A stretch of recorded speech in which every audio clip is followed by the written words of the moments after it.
All right, today is in regards to social structure and social interaction.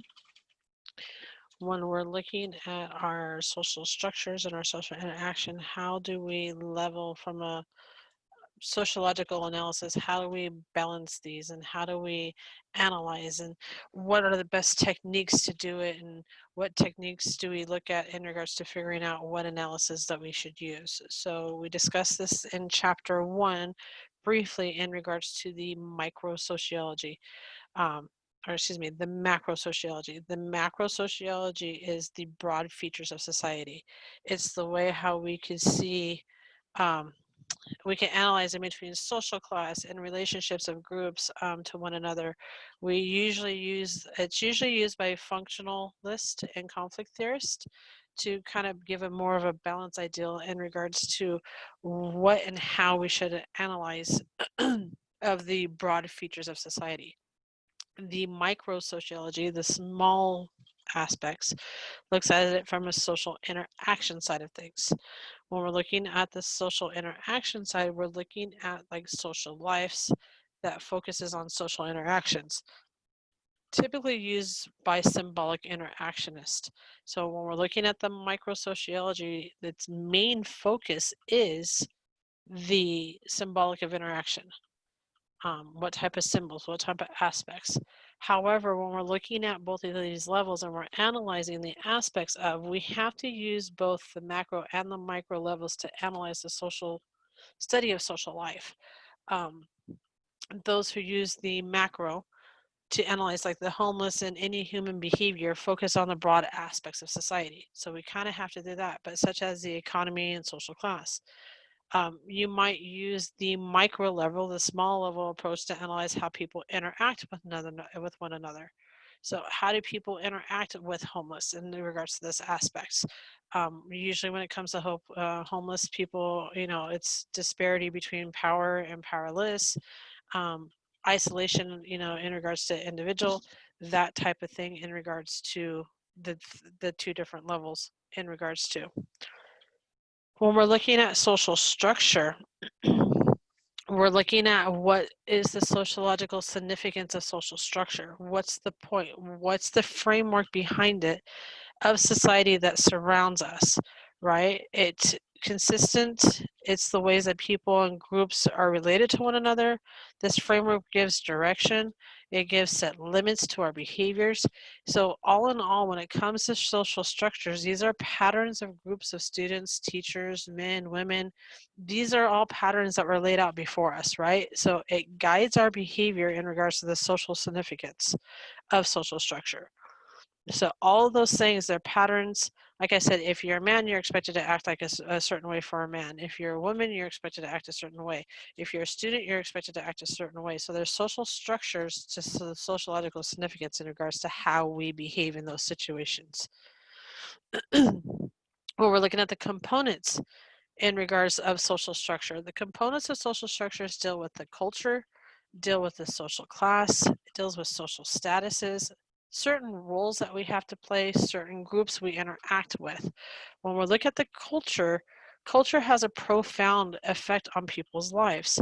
It has a structure in regards to the norms, the values, the way how we're supposed to engage with one another, the way how we're supposed to act. So it has an effect in regards to our lives, a profound effect, right? Um, it makes us similar to one another, but at the same time, it makes us seem different. So we have this shared culture, it makes it profound, but like I said, it makes us similar to one another because we have some grounds that are very common, but at the same time, it makes us seem very different from one another. When we're looking at social class, and this is when we're talking about social class, according to Weber, it's a large group of people who rank close to one another in a property, power, prestige type aspects, right? Um, but according to the social class aspects, it is based on income, education, and occupational prestige. Those of the same social class share similar interests.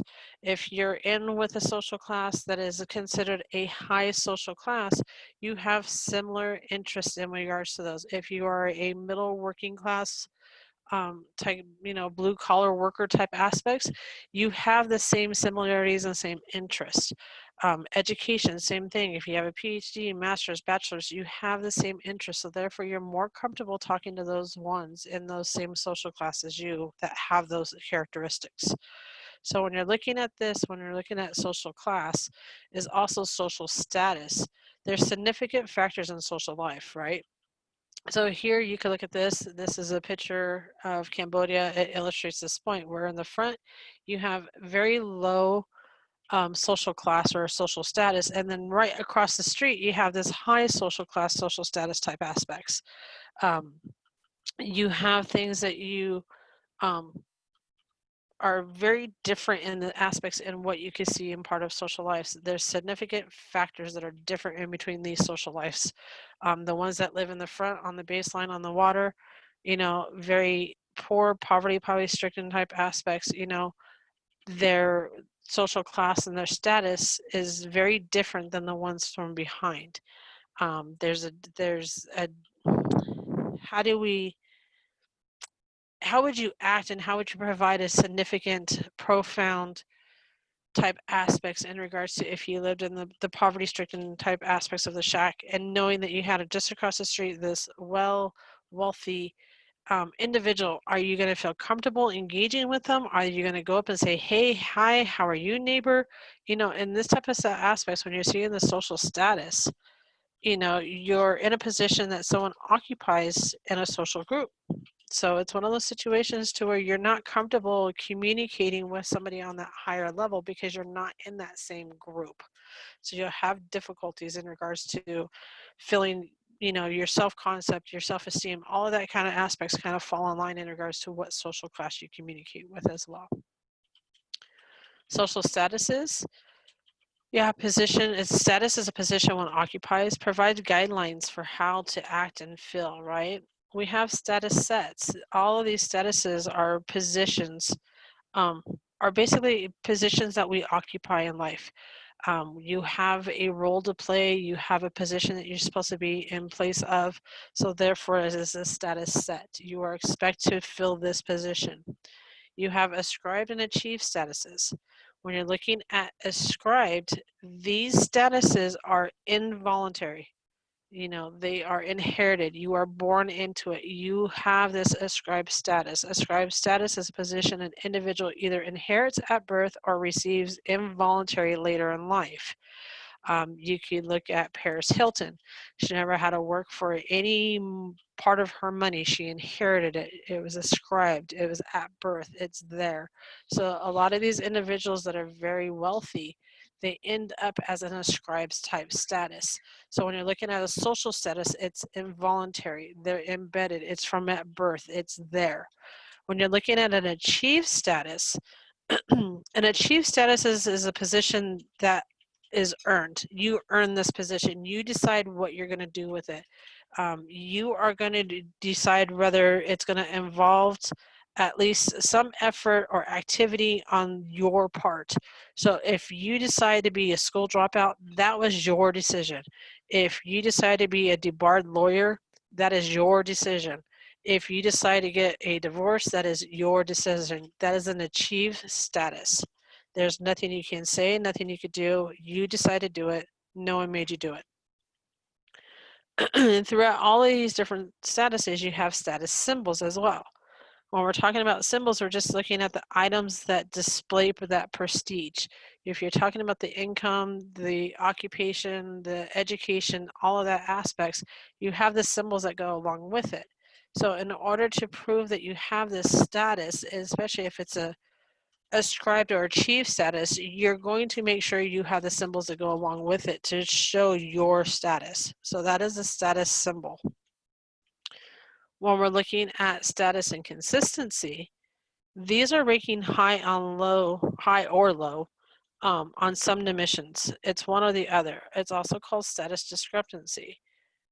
If you're ranking high and low, that's fine. There's nothing wrong with that. But a status inconsistency is also could be in regards to,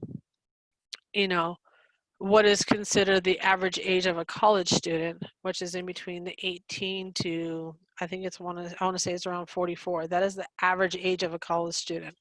But if someone says, hey, you know what, I'm a 90-year-old college student, that would be considered a status inconsistency. That's not somebody that's normally on a social status that should be in school. So there's a discrepancy there in regards to what is actually happening. You have another, type of team positions. I told you there are statuses in regards to like the football and baseball and stuff like that. If you take away the quarterback, what type of a football game are you going to have? There is a position that needs to be filled. There's a status. That quarterback has a status, has a role to play. Free safety, left guard. Every one of these guys have a position. If you take one of them away, it breaks the field. It breaks the position of football. It allows the other team to either score or end up with extra sacks or whatever it might be. There's offense and defense for a reason. There's team positions in regards to what statuses we have to play. The other part of master status, or the other part of social status, is considered a master status. And the master status are those that overshadow our other statuses. So regardless if you inherited it, regardless if you achieved it, ascribed or achieved, you've overshadowed all of those, and now you have this master status. Stephen Hawking is a very good example of that. He has severely disabled. He wasn't expected to live as long as he did. But despite all of his diseases and all of his disabilities and everything else, he had this master status. He still was the person that was the great physics, of the time. He had outstanding achievements. He gave, given another master status, he was, ranked up there with pretty much Einstein. He's known as this person that regardless of his disabilities, he overcame them, he didn't care, and he still went on and became this famous person for his acknowledgments in his education, more or less. So that is considered a master status. You could kind of relate it back to, someone fell in hot cooking grease, same thing, despite of all the operations, the treatments, to her face, the neck, the hands, whoever, after forever altering, regardless of all that, she still had accomplishments. Um, still viewed many other things in her life. She still achieved being this famous, chef. That's a master status. And she didn't let her defects or, the disabilities affect her in any shape or form. So that is considered a master status. And like I said, status inconsistency is where it just does not, it's ranking high on some dimensions on social status and possibly low on others. But at the same time, if you're, like I said, if you're talking about a 90-year-old college student, it doesn't fit the role for a status. It's more of a less of a status inconsistency. When we're looking at roles in groups, when we're looking at roles, there's behaviors, there's obligations, there's privileges, there's attached to the status, right?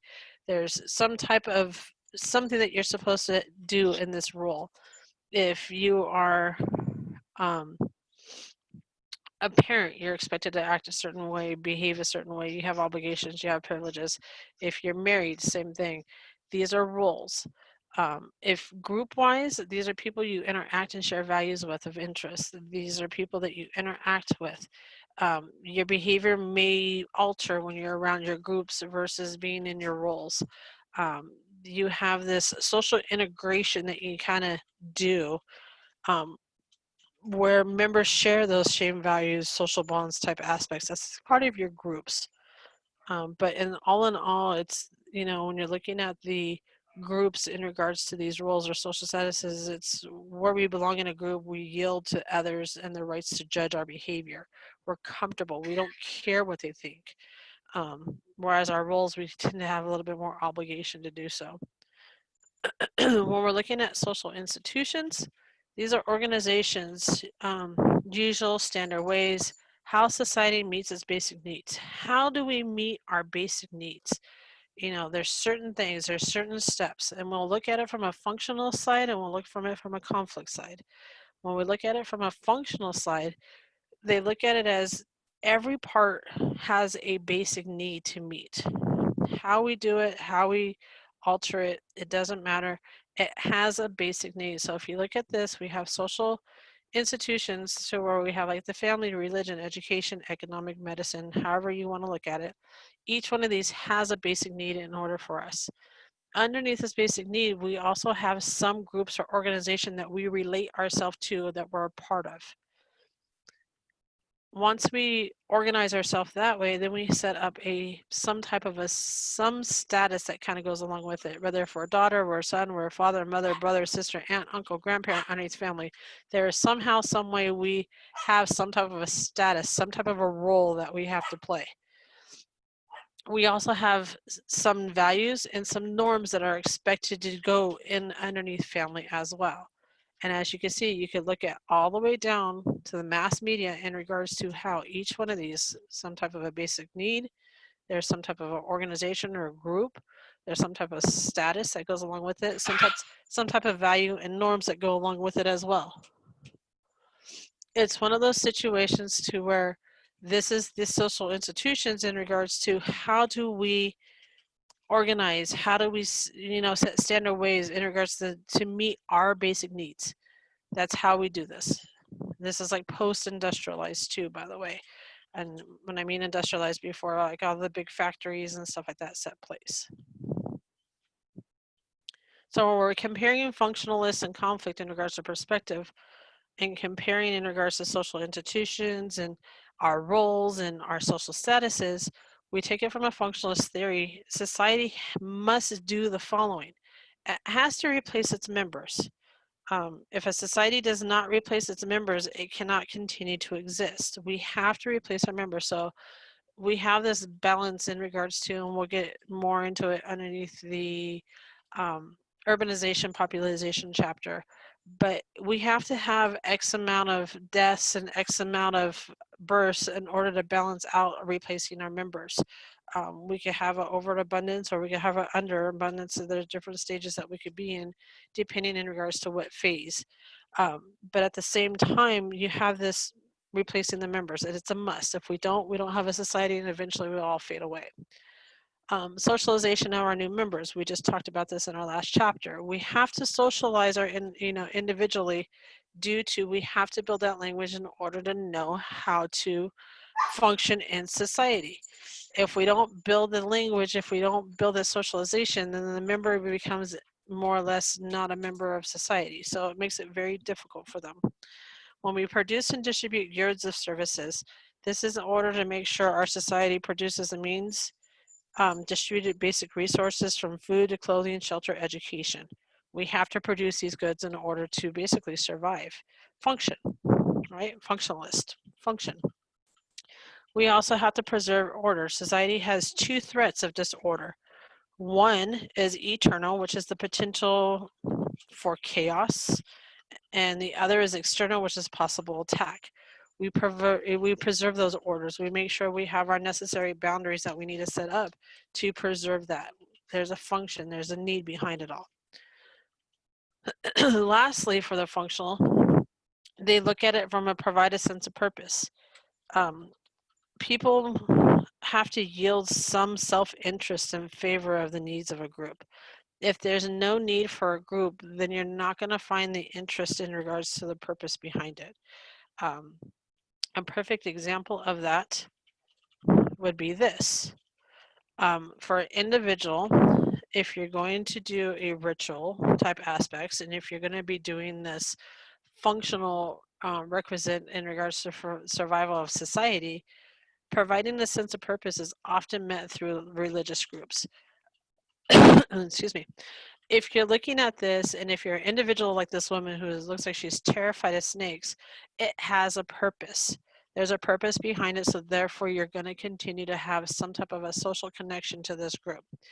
If you're someone like me who's not afraid of snakes and would hold this snake and go, oh, how cute, how pretty, and let it wrap around your arm and possibly up around your neck, it's one of those situations, it has no sense of purpose to me.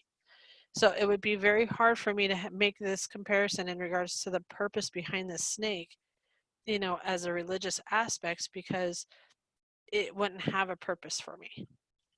But for some individuals to hold a snake has a significant purpose. It could be from a religious standpoint, if you could hold a snake, get rid of your fears, you could get rid of your sins. You could deal with whatever comes your way. There's a lot of purpose behind it in regards to the non-sensual type aspects, right? From a functionalist, however, it makes a great deal of sense that if you could identify your sociological meaning behind it, like, okay, if I hold a snake, all my fears go away and I'm able to, overcome the shadows of how I feel. You have this connection now to this group. You have a social significance to it.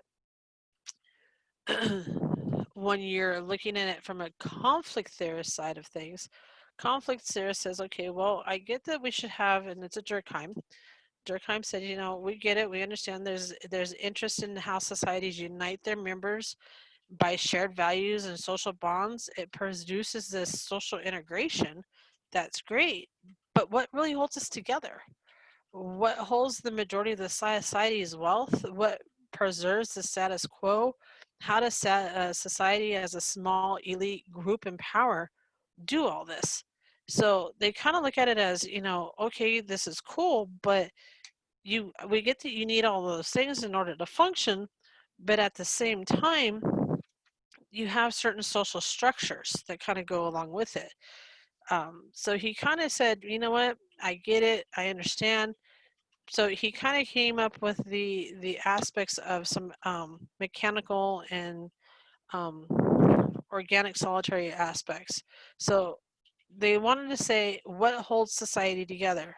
As society grows and modernizes, a fundamental shift of relationship kind of occurs at the same time. And when we're shifting and we're adjusting, and it has a lot to do with the way how social structure just kind of changes in life and historical points. As we move through, like I said, Durkheim kind of came up with this mechanical, organic, solitary aspects. Mechanical was basically a term for the unity, the shared consensuses that people feel as a result of, performing the same or a similar task. Right? If you look at some of the things that we do, we have very similar tasks that everybody does. From an organic solitary side, this is also a Durkheim term. He said it's interdependence, the results from a division of labor. It's part of the same unit, will all depend on the others fulfilling their jobs. So when we look at the social integration, that's more of the mechanical. It's how societies unite their members. And when you're looking at the organic side, you're looking more at the division of labor. And when I'm talking about division of labor, if you think about a job that you might do or that you think about doing, they split up the positions to where not one person is doing all the job.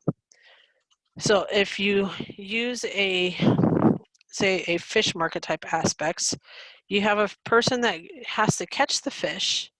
You usually have a second person that drives the fish to the market because you want to keep the person out there continue to catch fish in order to take the fish to the market, right? So you got to have those two people, but then you got to have someone that sells it.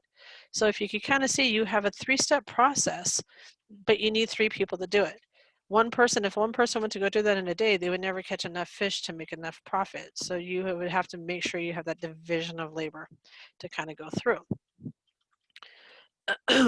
When you're looking at Tonanese, he came up with 2 terms. One is the Gemeinschaft and the other one is Gesellschaft. And when you're looking at these aspects, one is, which is the first one, which I'll abbreviate to Gemini, is a society in which life is intimate. Community is which everyone knows everyone else. People share the sense of togetherness. They have this bond. They almost look alike, hence, right? It's more intimate. If you went to go say, hey, where's Joe? Everybody's going to know where Joe's at. They'll be able to pinpoint him out for you. However, you don't know Joe, and right now everybody looks alike. So it'll be very difficult. But in this kind of aspects, this is showing that that Gemini. And when we're talking about Giselle, this is more of a impersonal relationship. This is more of us as a society in US. We're very impersonal. We do individual accomplishments and self-interesting things.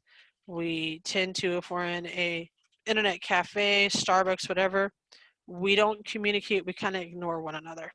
So this is the Giselle type aspects. One is big, one is small type features you can kind of look at. Macro versus micro, right? However, we're looking at what holds society together. Here you have one or the other, or maybe even both. You know, it's one of those situations in this picture here, and it's kind of to get you to trick yourself, because an Amish life, you know, everybody knows everybody. That's your first one. That's your Jiminy, right? However, you see a subway, you see a gas station. This is a horse and wagon in a gas station. You see a hotel or a house in the background, right? That's more the Giselle. When you combine these two together is kind of what holds society together. It takes both. Just like you need the macro and the micro in order to balance out from the functional and conflict, you need these two that kind of hold us all together. So you have to have a purpose behind every level. But when you're looking at it and you're thinking like, okay, well, we have the broad, you know, the broad features, we have the symbols, we have the function, we have the conflict. Well, you also have the symbolic interactionist perspective as well that goes along with this.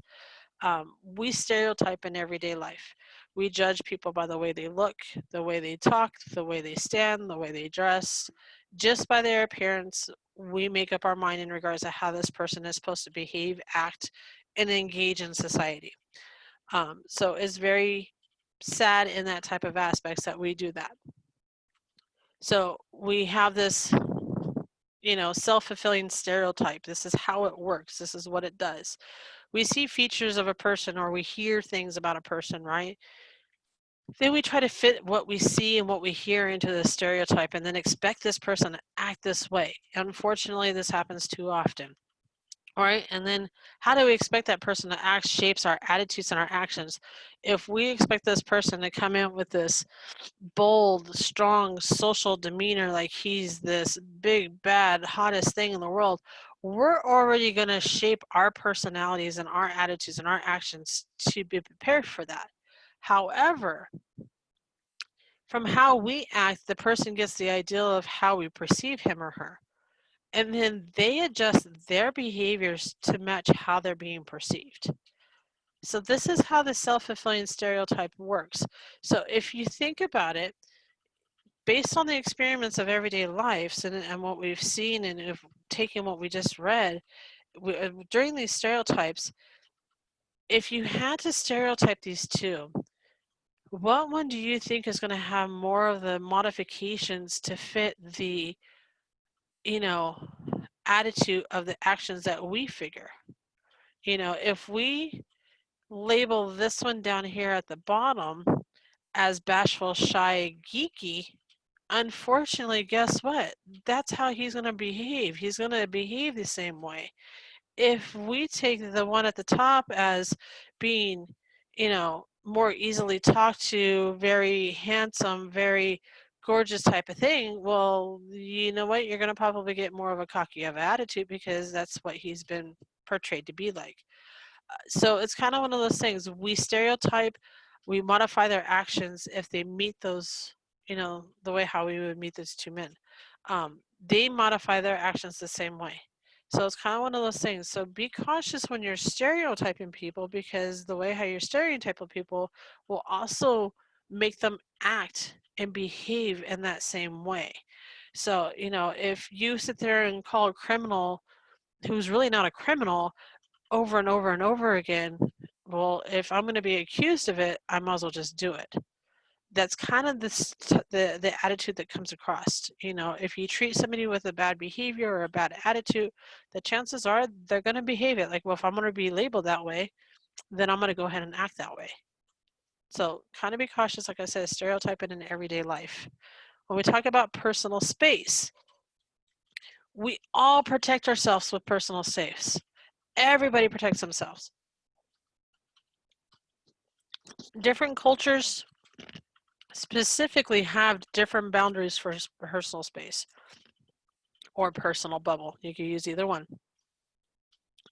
There's intimate distance. There's personal distance, there's social distancing, there's public distancing. Each one of them has a different length of space, but at the same time, it's still a space. It's still a personal space. So take like South America, unwittingly invaded, right? It's about 18 inches from your body. That's their personal space. When you're talking about personal space, this zone extends from about 18 inches to about 4 feet. When you're talking about social distancing, 4 to 12 feet. Public distancing exists beyond 12 feet. However, if you go to an amusement park, you're about the 18-inch mark, right? Close, intimate type aspects, personal distance. I still like my personal space. I don't want anybody on me. Give me my space. This even goes towards animals. Animals will do the exact same thing. Animals even have their personal space. So when it comes to who surrounds themselves, everybody surrounds themselves with personal bubble space. When it comes to eye contact can be used to be intimate. It could be used to be intimidated. It could be used for intimacy. It really depends in regards to how you want to do it. However, eye contact can be misinterpreted if you're not aware. If a clerk replies, and they're making eye contact with you and they might say something, you look away abruptly, they might take that in the wrong context. If you're in a social public place and maybe you're sitting down having dinner and you're scanning the room and you make eye contact with somebody, it could be misinterpreted as being more of an intimacy type of aspects. So eye contact can be most definitely misinterpreted in a few different ways. Same thing with smiling. Smiling can be misinterpreted as well. In outside for businesses of the U.S., smiling is not allowed. It is forbidden. It is taken out of context. So if you go to Germany, they are not allowed to smile. They are told that it makes customers think the wrong thing. So they think of it as a misinterpretation. They look at it as an unnecessary or not necessarily useful for businesses. They just say, nope, it's not good because customers could complain. When people get in awkward situations, sometimes they smile, even though it's an uncomfortable situation. They have a tendency to smile, so customers take it in the wrong way as you're making too light of a deal of it. So smiling in businesses is not allowed outside of the U.S. When we're looking at body language has ways in regards to people and their bodies giving messages. We use this interpretation of body language. We use facial expressions, postures, and gestures to interpret a lot of the body languages. It's useful for businesses and governments, especially. Homeland Security actually goes through training for this. They go through what is called an applied body language in regards to understanding when people are trying to smuggle something across in the airport or doing something they're not supposed to be doing. They read those body languages to understand in regards to why people might be behaving in the way they do.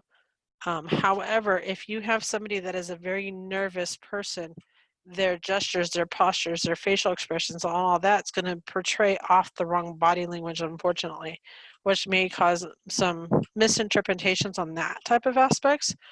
But at the same time, it is used very heavily in those types of businesses, governments especially. So they, like I said, go through extensive training. Body language has changed from being purely descriptive to theoretical to apply. They watch movements. They watch the way how you gesture, your facial expressions, even your hand movements, just the little things that they have learned to pick up and read on in regards to their trainings.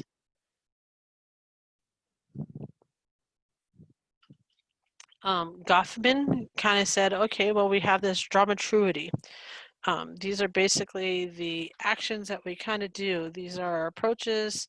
Their social life is analyzed in terms of like a drama or like if you're on stage. These are analysis. So if you think about it, when you're looking through your life stages or in your life skills or in your social settings and your social performances type thing, we all have a stage. We either have a front stage or we have a back stage. Excuse me.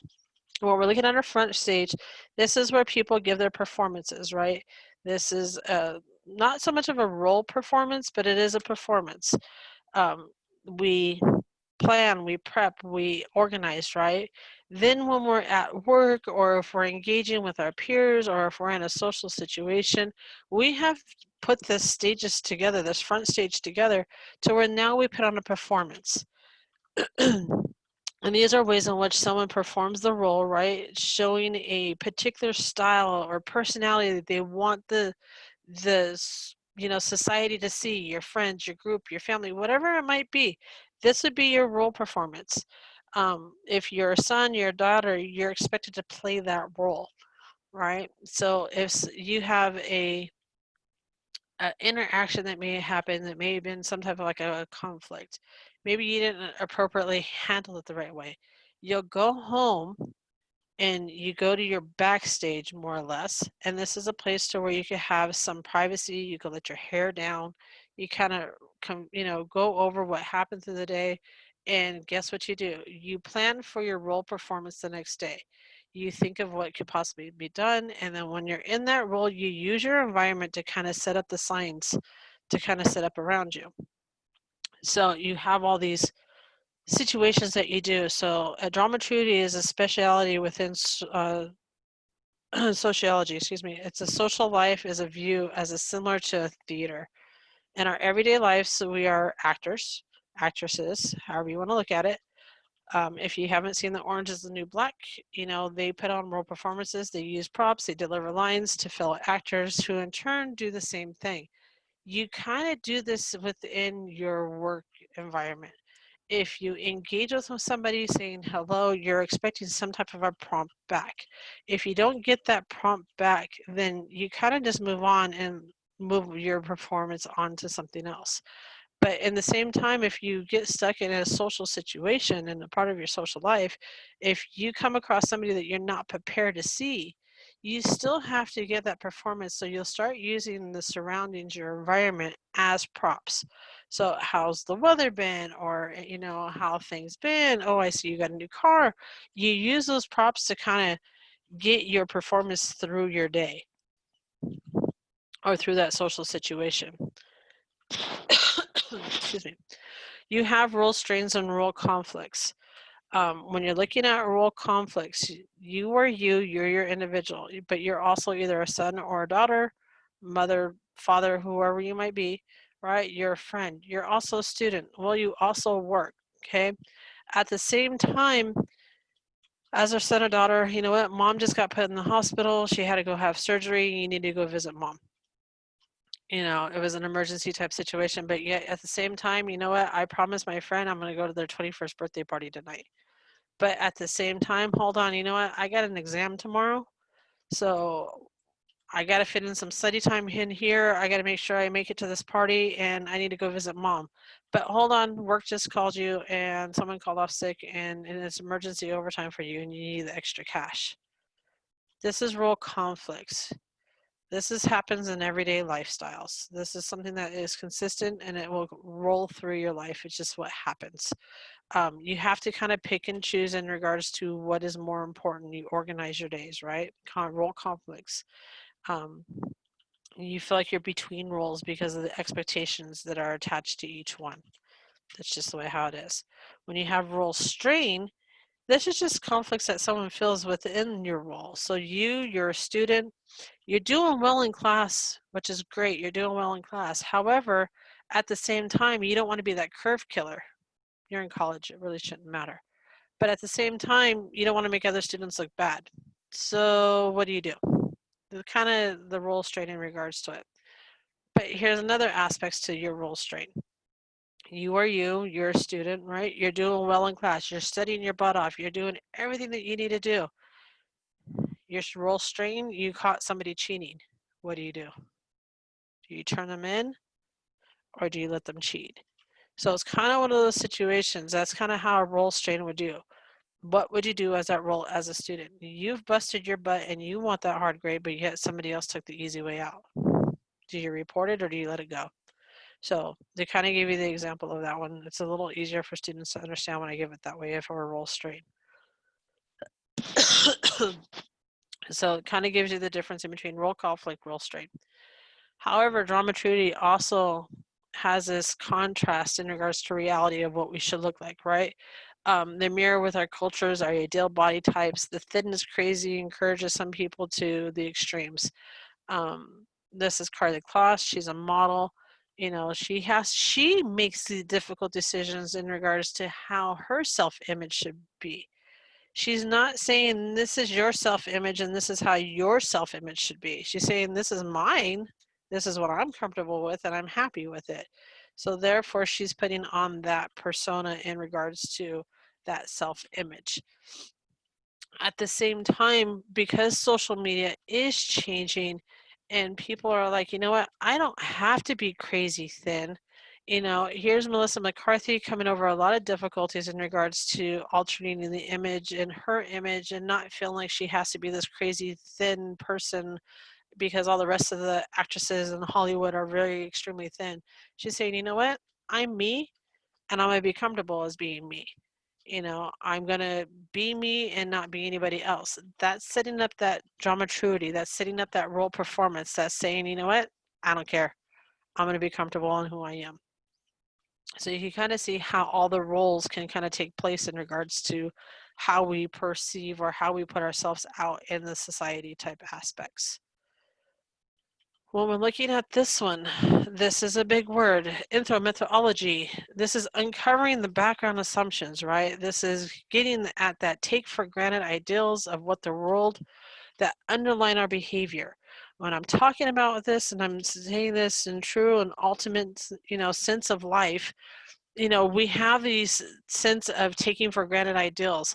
But yet, if someone was trying to make a reform and trying to make something pass like no pants sub day, subway ride, and now you have a gentleman who's standing behind you on the subway with no pants on, underneath the methodology, we have this assumption, background assumption in regards to, dude, you left something at home, right?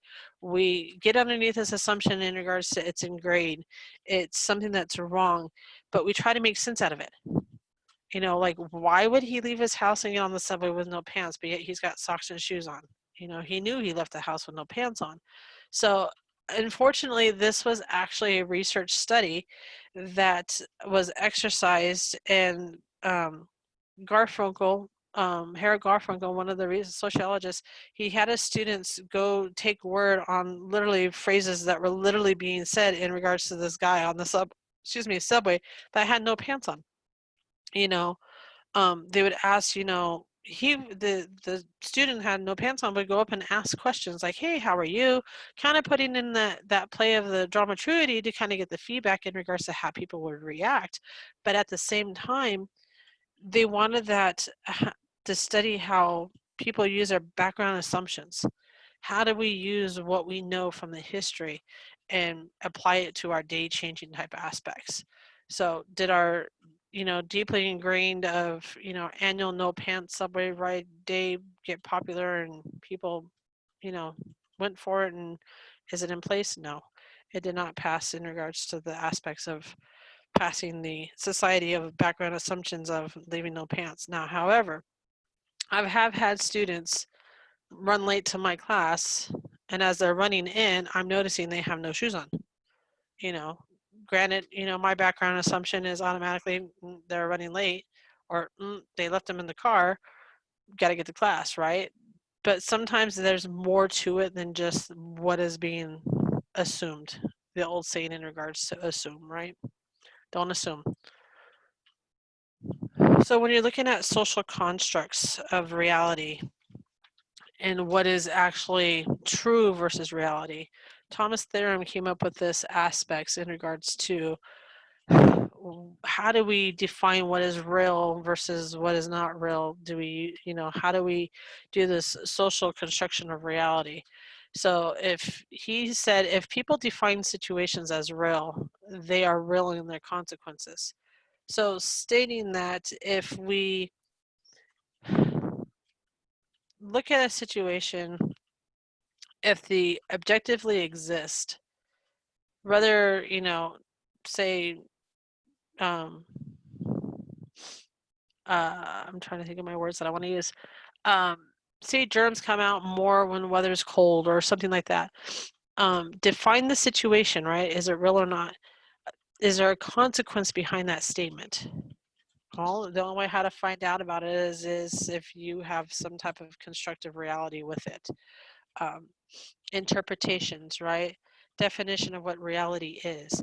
These are all type of aspects that kind of go into that objective um, reality, that social construction type aspects, which is that background assumption and life experiences to define what is real.